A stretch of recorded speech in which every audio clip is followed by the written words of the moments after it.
جی late کے پڑھ لو، late کے بھی نہیں ہو رہا تو اشاروں میں پڑھ لو، یعنی معافیاں مل رہی ہیں۔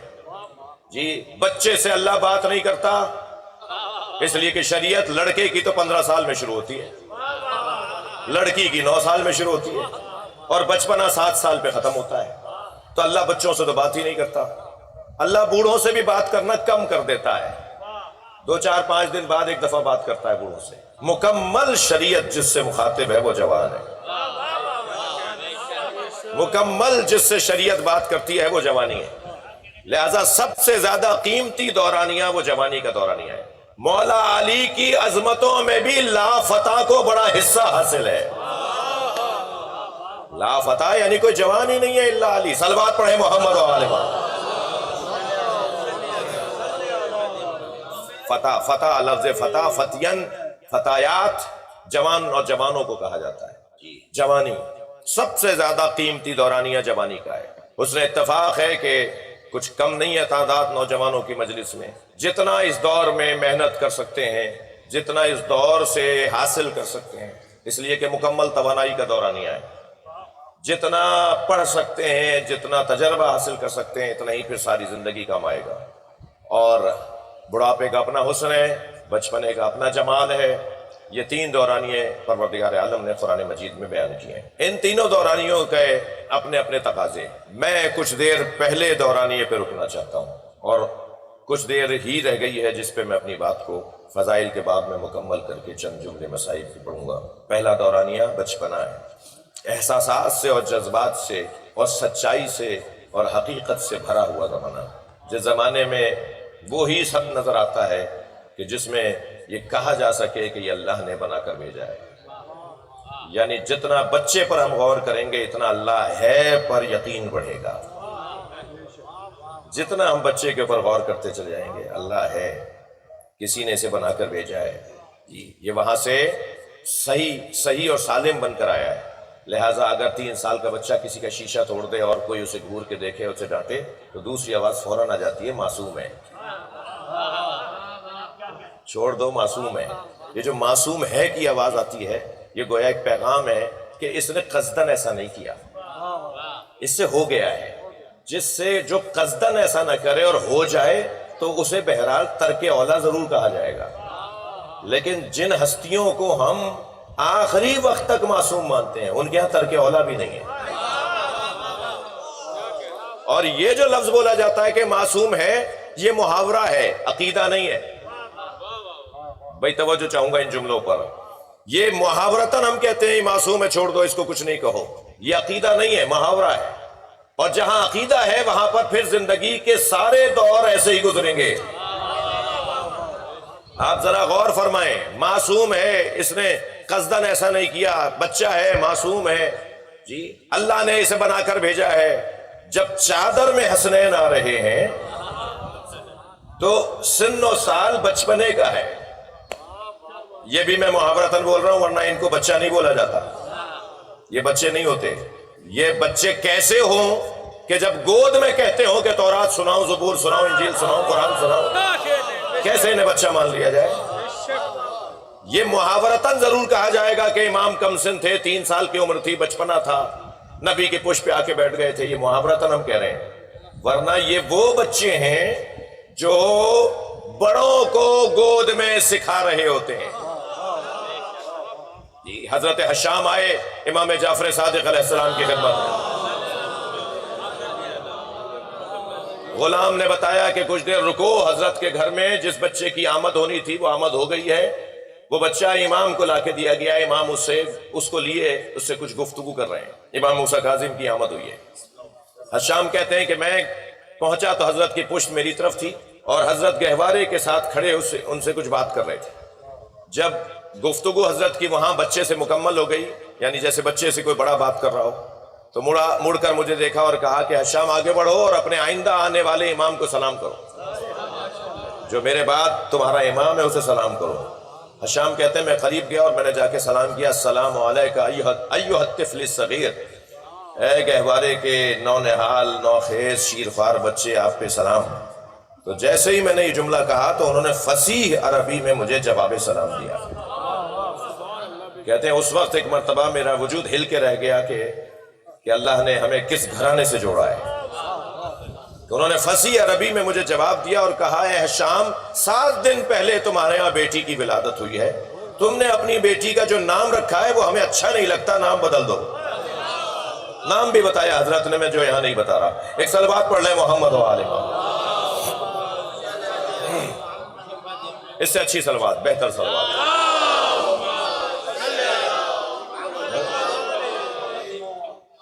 تو یہ موضوع یہ لیتا ہے اور حسین موضوع ہے کہ ائمہ اہل بیت کے گہواروں کے جو واقعات ہیں, بچپنے کے جو واقعات ہیں, گود میں ہیں.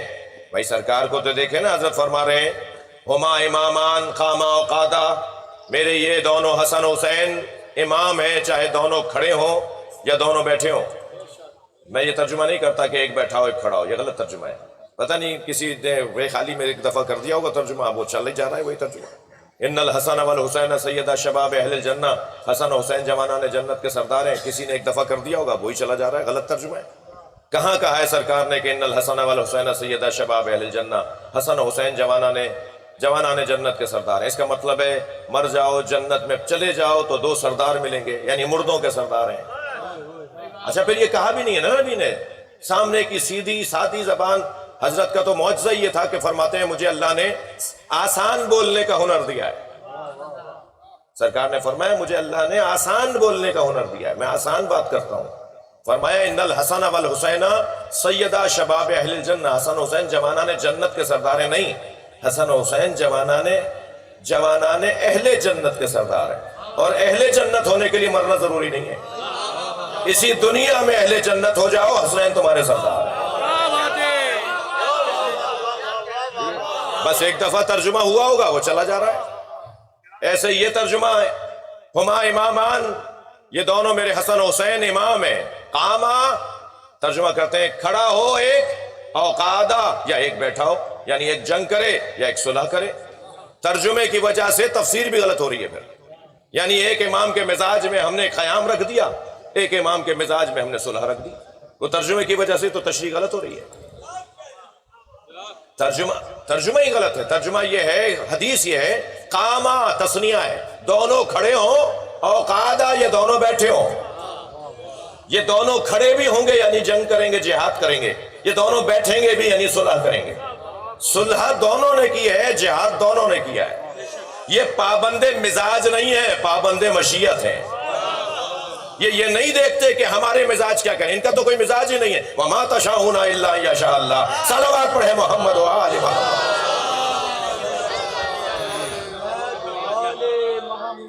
ایک اور بہتر صلوات.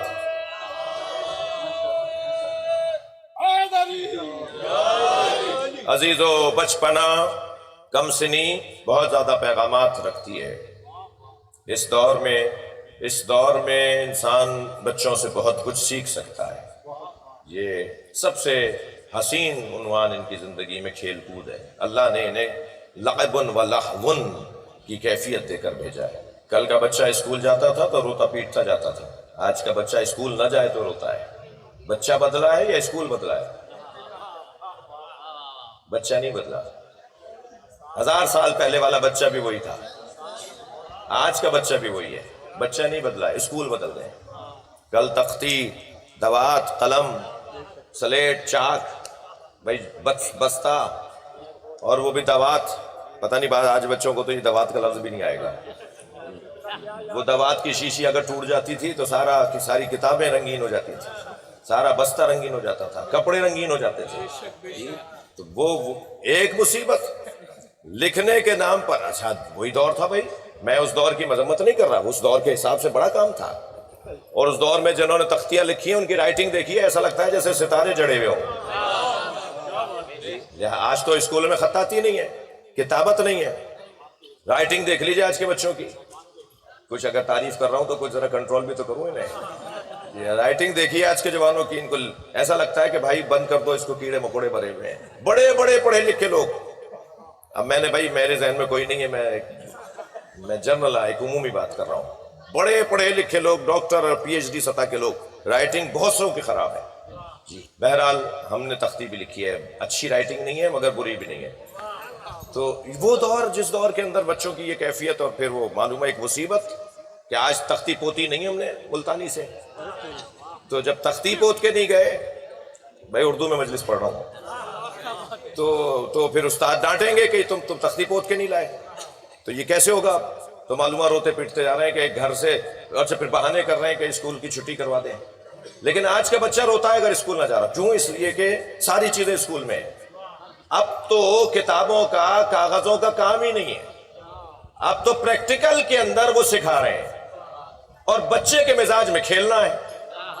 وہ ٹوکری کے اندر بلاک بنے ہوئے ہیں، وہ ٹوکری کے اندر تصویریں بڑی بھری ہوئی ہیں، الف ب پ ت کی، اے بی سی ڈی کی، اور سامنے دیوار پہ چارٹ لگا ہوا ہے ان کا جڑی ہوئی تصویروں کا، اور بچے سے کہا جاتا ہے اس میں سے ڈھونڈ ڈھونڈ کے اسے دیکھتے رہو اور یہاں جوڑتے رہو. وہ سمجھ رہا ہے میں کھیل رہا ہوں، اس کے ساتھ دھوکہ ہو رہا ہے، اسے پڑھایا جا رہا ہے. اور وہ کھیل کھیل میں میرے عزیزو بہت کچھ پڑھ لیتا ہے. یہ آج کا جو جدید نظام تعلیم ہے اس نے بچوں کے مزاج کو سمجھا ہے. مگر میں انہیں بھی یہ جملہ کہنا چاہتا ہوں کہ تمہارا کوئی ہنر نہیں ہے. یہ نظام 1400 سال پہلے اللہ نے قائم کیا تھا. قرآن میں تھیوری رکھی تھی، اہل بیت کا پریکٹیکل رکھا تھا. صلوات پڑھیں محمد و آل محمد.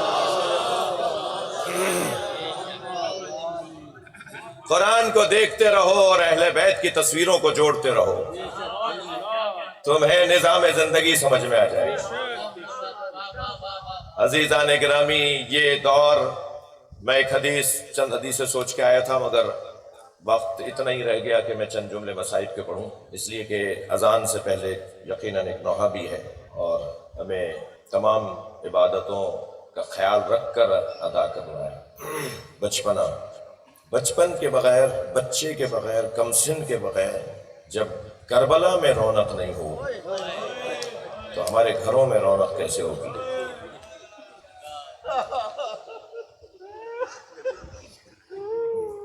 بچپنا کربلا میں، کربلا کی داستان کو سجا گیا.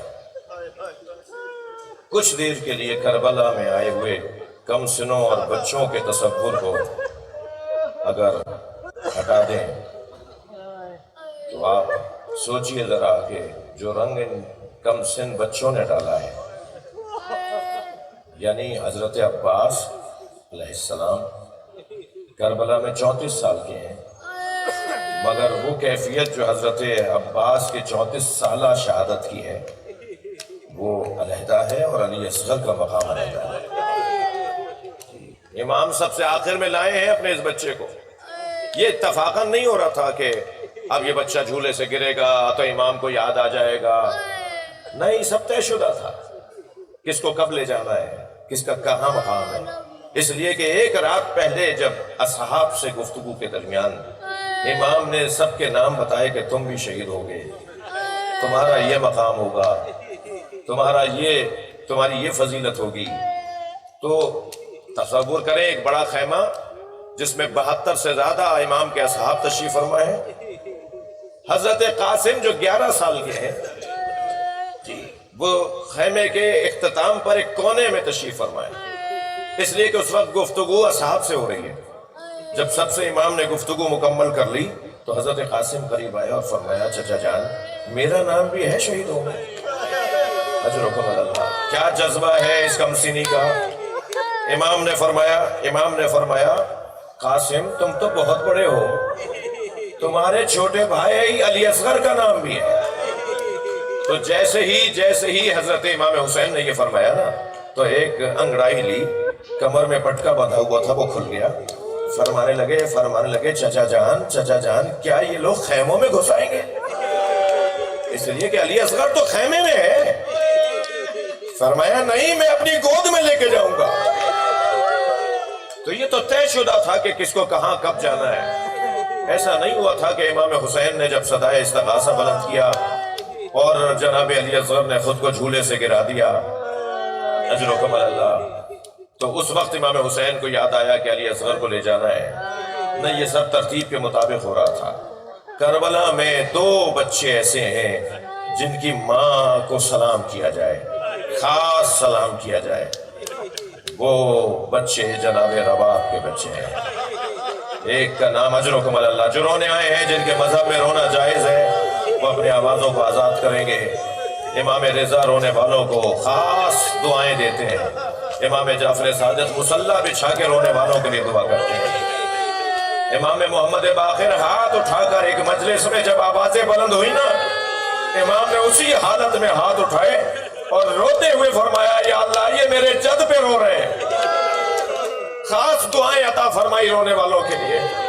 امام زمانہ کو دعوت دیجئے اپنی مجلس میں، مولا ایام ازاں ہے، نہ جانے آج آپ کہاں ہوں گے، ایک نگاہ، صرف ایک لمحے کی نگاہ اس مجلس پہ کر لیجئے۔ یہ اتنی بڑی تعداد میں آپ کے چاہنے والے آئے ہوئے ہیں، نگاہ خاص عطا فرما دیجئے۔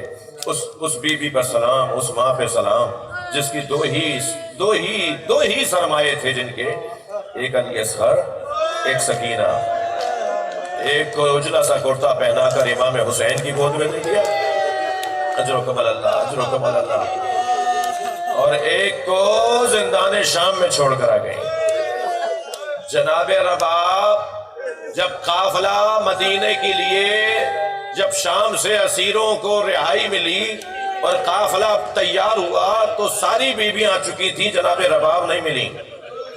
امام سجاد نے جب پوچھا پھوپھی اماں رباب کہاں ہے؟ کہا بی بی یہیں تھی، ہمیں نظر نہیں آ رہی۔ کہا مجھے پتا ہے اس وقت وہ کہاں ہوں گی، میرے ساتھ ساتھ آئیے۔ اب امام آگے تھے اور ساری بیویاں امام کے پیچھے چل رہی تھی۔ زندان شام میں قدم رکھا تو کیا دیکھا، جیسے کوئی ماں اپنے بچے کو گلے سے لگایا ہو، ایسے جناب رباب نے قبر سکینہ کو سینے سے لگایا ہوا ہے اور ایک آواز دے رہی ہے سکینہ اٹھو، قافلہ مدینے جا رہا ہے۔ اجرکم اللہ، اجرکم اللہ۔ یہ بی بی جس نے اپنی بچی کو زندان شام میں چھوڑ دیا اور جن کا بچہ کربلا میں پیاسا بھوکا مارا گیا۔ ایک جوان نے مجھ سے 2 سال پہلے، چند سال پہلے 6 محرم کو آ کے کہا مولانا میں مچھلی خرید کر لایا، میں نے اپنے گھر کی بی بی سے، کسی خاتون سے، بہن سے، والدہ سے کہا اماں مجھے مچھلی بنا دیں، تو دادی کی آواز آئی بیٹا محرم میں مچھلی نہیں کھاتے ہیں۔ تو میری دادی سے کچھ گفتگو ہو گئی، میں نے کہا دادی حلال تو حلال ہے، حرام حرام ہے، جب مچھلی حلال ہے تو ہم کیوں نہیں کھائیں گے محرم میں؟ تو دادی نے جب میری بات مجھے نہیں وہ سمجھا پا رہی تھی، میں نہیں سمجھ رہا تھا ان کی بات، تو مجھ سے کہنے لگی جاؤ مولانا سے پوچھ کر آؤ، اگر وہ کہتے تو کھا لینا۔ مولانا بتائیے میں مچھلی کھا لوں؟ جب وہ یہ باتیں کر رہا تھا میری آنکھوں میں آنسو آ رہے تھے۔ میں نے کہا تم اپنی دادی کی بات مان لو، میں اتنا بڑا عالم نہیں ہوں، مجھے اس مسئلے کا جواب نہیں آتا، مگر دادی کی بات مان لو، اس لیے کہ مولا حسین نے علی اصغر کے تڑپنے کو مچھلی کے تڑپنے سے تعبیر کیا۔ اما ترونا کیفا یتلذا، دیکھ نہیں رہے میرا بچہ مچھلی کی طرح منہ کھولتا ہے اور مچھلی کی طرح منہ بند کر لیتا ہے۔ اجرکم اللہ، اجرکم اللہ۔ مجھے ایک منزل اور لینے دیجئے۔ عزادارو اجلا سا کرتا جناب رباب نے پہنایا، بال جھنڈولوں میں کنگھی کی، آنکھوں میں سرما دیا، پیشانی کا بوسہ لیا، عجب نہیں گلے کا بوسہ بھی لیا، حسین مولا کی گود میں دے دیا۔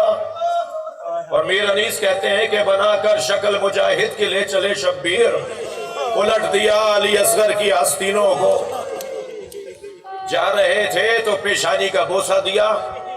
اور عجب نہیں یہ بھی کہا ہو کہ علی اصغر اگر جنت میں دادی نے پوچھا تیری ماں نے منہ کیوں نہیں دھلایا تو کہہ دینا میری ماں کے پاس پلانے کو پانی نہیں تھا۔ کیا جگر تھا اس بی بی کا۔ امام لے گئے علی اصغر کو میدان کربلا میں، دشمن سے خطاب کیا، اگر میں نے تمہارا کچھ بگاڑا ہے تو اس بچے نے کیا کیا ہے، اس بچے کو چند قطرے پانی کے پلا دو، یہ بچہ دیکھ نہیں رہے کہ اس کی کیا حالت ہے۔ پھر خود علی اصغر سے فرمایا علی اصغر تم ہی بتا دو تم کتنے پیاسے ہو۔ تو جناب علی اصغر نے سوکھی زبان بار بار باہر نکالی، 6 مہینے کے بچے کی چھوٹی سی زبان ننھے ننھے لبوں پہ پھرنے لگی۔ جن لوگوں کو نظر آ رہا تھا وہ رونے لگے۔ پسر سعد کی آواز آئی ہرملا حسین کے کلام کو قطع کر دے۔ ہرملا نے تیر جوڑا، تیر آ کے علی اصغر کے گلے پہ لگا۔ امام نے گلے سے بہتے ہوئے خون کو اپنے چلوں میں لیا، آسمان کی طرف دیکھا تو آواز آئی کبھی پانی نہیں برسے گا، زمین کی طرف دیکھا تو آواز آئی کبھی فصلیں نہیں اگیں گی، گویا آج اگر پانی برستا ہے اور فصلیں اگتی ہیں تو علی اصغر کا صدقہ ہے۔ امام نے وہ خون گلوئے علی اصغر اپنے چہرے پر مل لیا اور ایک جملہ کہا کہ اسی حالت میں محشر میں اٹھایا جاؤں گا، میں اسی خون بھرے چہرے کے ساتھ یا اللہ تیری بارگاہ میں آؤں گا۔ امام نے لاشا اٹھایا، گرمی بڑی شدید تھی، دھوپ میں تپش بہت زیادہ تھی، امام نے ابا کا دامن لاشے پہ ڈال دیا، چلے ہیں خیمے کی طرف کہ ماں کے حوالے یہ جنازہ کر دیں۔ کچھ آگے بڑھے، خیمے کا در نظر آیا تو نہ جانے کیا خیال آیا، الٹے پیر واپس ہونے لگے۔ پھر خیال آیا تو آگے جانے لگے، ابھی اسی کیفیت میں تھے کہ خیمے سے پردہ ہٹا۔ امام نے فوراً دیکھا کہ کون ہے تو دیکھا سکینہ کھڑی ہے۔ بی بی سکینہ نے دیکھا کہ بھیا بابا کی گود میں آرام سے سو رہا ہے، جو کچھ دیر پہلے مچھلی کی طرح تڑپ رہا تھا، یہ امام کی تعبیر ہے نا، جو کچھ دیر پہلے تڑپ رہا تھا وہ چین سے سو رہا ہے، تو بی بی یہی سمجھے گی نا کہ پانی پی لیا ہے، بھائی سو گیا ہے، تو دور سے آواز دے کر کہنے لگی بابا میں بھی پیاسی ہوں، مجھے بھی پانی پلا لائیے۔ حسین کیا بتائیں کہ کیسا پانی پلایا ہے۔ ایک مرتبہ بچی کی آواز پر خیمے سے پھر پردہ ہٹا۔ اب امام نے کیا دیکھا، جناب رباب کھڑی ہیں۔ بی بی رباب کو دیکھ کر امام نے سوال کیا، رباب بتاؤ میں تمہارا کیا لگتا ہوں؟ عجیب سوال ہے، اپنی زوجہ سے پوچھ رہے ہیں، رباب بتاؤ میں کون ہوں؟ تو جناب رباب نے فرمایا آپ حجت خدا ہیں، آپ میرے امام ہیں، آپ میرے مالک مالی ہیں۔ امام نے جملے سنے تو ابا کا دامن ہٹا دیا، خون میں لت پت بچہ ماں نے دیکھا، ننے ننے لبوں پہ لب رکھ دیے اور آواز دے کر کہا میرے لال عرب تو اونٹنی کے بچے کو بھی نہر نہیں کرتا، کیا تم جیسوں کو نہر کیا جاتا ہے؟ رباب آؤ اسے قبر کے حوالے کرتے ہیں۔ اللہ لعنت اللہ علی قوم الظالمین، یا حسین